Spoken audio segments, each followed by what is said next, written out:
Big boss ಅಂತ ನೋಡಿದಿರಾ, ಹ್ಮ್ ಅಲ್ಲಿ ಇದ್ದು ಬಂದಿದ್ದೀರಾ. ಹ್ಮ್ ಸೊ ಬಿಗ್ ಬಾಸ್ ಅಲ್ಲಿರುವಂತಹ ಕೆಲವೊಂದಷ್ಟು ಸ್ಪರ್ಧಿಗಳದ್ದು ಹೊರಗಡೆ ಕಾಂಟ್ರವರ್ಸಿಗಳು ನಡೀತಾ ಇರುತ್ತೆ.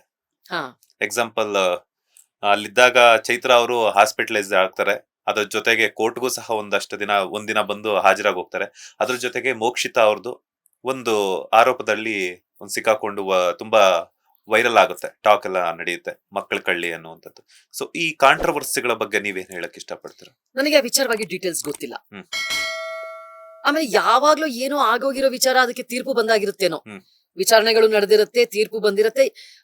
ಅದು ಮುಗ್ದೋಗಿರೋ ಕಥೆಗಳನ್ನ ಮತ್ತೆ ಮತ್ತೆ ಈ ಸಮಯದಲ್ಲಿ ತೆಗೆದಿಡಿಯೋದು ಏನೋ ಎತ್ತ ಗೊತ್ತಿಲ್ಲ. ಹ್ಮ್.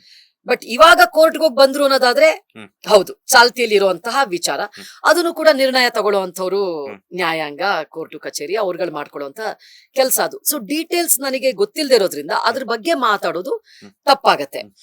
ಇನ್ನ ಇದನ್ನ ಕೇಳಿದ್ರಿ, ಪ್ರಜ್ಞೆ ತಪ್ಪಿ ಬಿದ್ದು ಎದ್ದು ಬಂದಿದ್ದು. ಆ ವಿಚಾರವಾಗಿ ನನಗೆ ಗೊಂದಲಗಳಿದೆ. ಹ್ಮ್. ಯಾಕೆ ಅಂತ ಅಂದ್ರೆ ಬಿಗ್ ಬಾಸ್ ಮನೆ ಒಳಗೆ ಹೋಗೋದಕ್ಕೆ ಮುಂಚೆ ಹ್ಮ್. ನಮಗೆ ಲಿಟ್ರಲಿ ಒಂದು 100 ಟೆಸ್ಟ್ಗಳನ್ನ ಮಾಡಿಸಿರ್ತಾರೆ. ಹ್ಮ್. ಹ್ಮ್. ಯಾವ್ಯಾವ ಟೆಸ್ಟ್ ಮಾಡ್ಸಿರ್ತಾರೆ ಅಂದ್ರೆ ನಾವು ಜೀವನದಲ್ಲಿ ಆ ಟೆಸ್ಟ್ಗಳು ಮಾಡ್ಸಿರೋದೇ ಇಲ್ಲ. ಓಕೆ. ನಾನು ಪ್ರೆಗ್ನೆನ್ಸಿಲಿ ಇರ್ಬೇಕಾದ್ರೂ ಆ ಟೆಸ್ಟ್ಗಳು ಮಾಡ್ಸಿಲ್ಲ. ಅಷ್ಟು ಸಾವಿರಾರು ಟೆಸ್ಟ್ಗಳನ್ನ ಬಿಗ್ ಬಾಸ್ ಮನೆ ಒಳಗೆ ಹೋಗೋದಕ್ ಮುಂಚೆ ಮಾಡ್ಸಿರ್ತಾರೆ. ಹ್ಮ್. ಪ್ರತಿಯೊಂದು ಬರೀ BP, ಶುಗರು, ಡಯಾಬಿಟಿಸ್, ಕೊಲೆಸ್ಟ್ರಾಲ್ ಅಲ್ಲ. ಹ್ಮ್. ಒಂದು ಮನುಷ್ಯನಿಗೆ ಏನೇನು ಕಾಯಿಲೆಗಳು ಬರೋ ಚಾನ್ಸಸ್ ಇದೆಯೋ ಹ್ಮ್. ಅಷ್ಟು ಟೆಸ್ಟ್ಗಳನ್ನ ಮಾಡಿಸ್ಬಿಟ್ಟಿರ್ತಾರೆ. ಹ್ಮ್.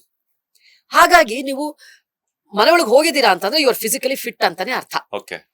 ನಿಮ್ಗೆ ಯಾವ ತೊಂದರೆಗಳು ಇಲ್ಲ, ಹ್ಮ್. ನೀವು ಆರೋಗ್ಯವಂತರು, ತುಂಬಾ ಚೆನ್ನಾಗಿದ್ದೀರಾ ಅನ್ನೋದೇ ಅರ್ಥ. ಹ್ಮ್. ಅಂಥ ವ್ಯಕ್ತಿಗೆ ಕೇವಲ 8 ವಾರಗಳಲ್ಲಿ ಆ ರೀತಿಯಾಗಿ ಮೂರ್ಛೆ ಬಂದು ಅಷ್ಟು ಸೀರಿಯಸ್ ಆಗಿ ಬಿದ್ದು ಹಾಸ್ಪಿಟಲ್ಗೆ ಸೇರಿಸುವಂತ ಮಟ್ಟಕ್ಕೆ ಹೋಗೋದು ಹ್ಮ್. ಅದು ನನಗೆ ಗೊತ್ತಿಲ್ಲ. ಹ್ಮ್. ಅವರು ಹೇಳ್ತಾರೆ ನಾನು ಅವತ್ತು ಊಟ ತಿಂಡಿ ಸರಿಯಾಗಿ ಮಾಡಿರ್ಲಿಲ್ಲ ಅಂತ. ಹ್ಮ್. ಆ ವಿಚಾರಕ್ಕೆ ಬಂದ್ರು ನನಗೂ ಉಪವಾಸ ಮಾಡೋ ಅಭ್ಯಾಸ ಇದೆ. ಹ್ಮ್. ಪ್ರತಿ ಗುರುವಾರ ನಾನು ನೀರು ಬಿಟ್ರೆ ಏನು ತಗೊಳಲ್ಲ. ಹ್ಮ್. ಅಭ್ಯಾಸ ವರ್ಷಾನುವರ್ಷಗಳಿಂದ ಮಾಡ್ಕೊಂಡು ಬಂದಿದ್ದೀನಿ. ಇವಾಗ ನೀವು ನನಗೆ 1 ಗಂಟೆಗಳ ಕಾಲ ಭರತನಾಟ್ಯ ಮಾಡಿ ಅಂತ ಹೇಳಿದ್ರೆ ಹ್ಮ್. ಭರತನಾಟ್ಯವನ್ನ ಅಷ್ಟೇ ಉತ್ಸಾಹದಿಂದ ಮಾಡ್ತೀನಿ. ಹ್ಮ್. ನಾನೇನು ಬೀಳೋದಿಲ್ಲ, ಹೇಳೋದಿಲ್ಲ. ಹ್ಮ್. ಶೂಟಿಂಗ್ಗಳಿಗೆ ಹೋಗ್ತೀನಿ, ಹ್ಮ್. ಭರತನಾಟ್ಯ ಕಾರ್ಯಕ್ರಮ ಕೊಡ್ತೀನಿ, ಹ್ಮ್. ಎಲ್ಲಾನು ಮಾಡ್ತೀನಿ. ನಾನು ಯಾವತ್ತೂ ತಲೆ ತಿರ್ಗೇನು ಬಿದ್ದಿಲ್ಲ. ಹ್ಮ್.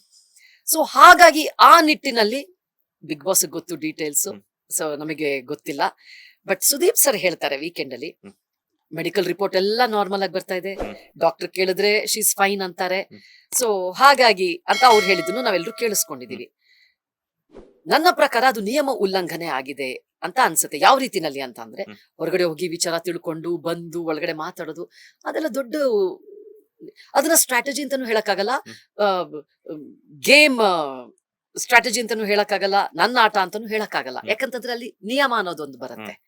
ಸೊ ಹಾಗಾಗಿ ನಿಯಮ ಉಲ್ಲಂಘನೆ ಆಗಿದೆಯೇನೋ ಅಂತ ನನಗನ್ಸುತ್ತೆ. ಬಟ್ ಇದಕ್ಕೆಲ್ಲ ಉತ್ತರ ಬಿಗ್ ಬಾಸ್ ಅಲ್ಲೇ ಇರುತ್ತೆ. ಲೇಟೆಸ್ಟ್ ಹಾಗೂ ಇಂಟ್ರೆಸ್ಟಿಂಗ್ ಸುದ್ದಿಗಳಿಗಾಗಿ ಬಾಸ್ ಟಿವಿ ಕನ್ನಡ ಚಾನೆಲ್ನ ಸಬ್ಸ್ಕ್ರೈಬ್ ಮಾಡಿ. ಹಾಗೆಯೇ ಬೆಲ್ ಐಕಾನ್ ಪ್ರೆಸ್ ಮಾಡಿ. ಇದರ ಜೊತೆಗೆ ಫೇಸ್ಬುಕ್, ಇನ್ಸ್ಟಾಗ್ರಾಮ್, ಎಕ್ಸ್ ನಲ್ಲೂ ಮಿಸ್ ಮಾಡದೆ ಫಾಲೋ ಮಾಡಿ.